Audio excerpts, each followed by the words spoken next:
ఓలా ర్యాపిడో కొట్టాలని ఎప్పుడు ఫిక్స్ అవ్వకండి. పార్ట్ టైం లెక్కనే ఇది.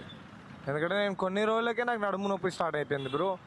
R15 ఒంగి నడపాలి, అదే నేను ఆల్మోస్ట్ 1 year నడిపిన, దానికి రాని పెయిన్ ఓలా ర్యాపిడో కొట్టిన 5 monthsకి 4 monthsకి వచ్చేసింది. అది కూడా పార్ట్ టైం లాగా. అయ్యో ఎట్లా కొడుతున్నారో ఏమో వీళ్ళందరూ అసలు. బాప్రే, ట్రాఫిక్లు, ఈ స్పీడ్ బ్రేకర్లు, ఇట నడుము నొప్పి, బాబా. ఇది సివియర్ అవ్వకముందే టాబ్లెట్లు వేసుకొని గమ్మున ఇక ఓలా ర్యాపిడో బంద్ చేసి పండుకోవాలనిపిస్తుంది నాకైతే.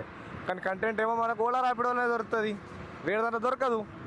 బుగ్గా వి కాన్ డూ ఎనీథింగ్. ఏం చేయమంటారు ఇప్పుడు? ఓలా ర్యాపిడో కొట్టాలి కంటెంట్ కోసం. కంటెంట్ మారుస్తే పబ్లిక్కి ఇంట్రెస్ట్ రాదు. ఇది కొట్టిందంటే ఇంకోటి రోజుల్లో నా నడుము పడిపోతుంది.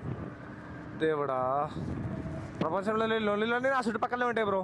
ఏదైనా సెటిల్ అవుతున్నాం మీద ఇంట్లో అయినా అనుకుంటే చాలు, ఏదో ఒక పెంట పడుతుందాడా నా చేతులు గోడ గుద్దుకోపోతే అవుతుంది నాకు, పిచ్చిలేస్తుంది నాకు. హట్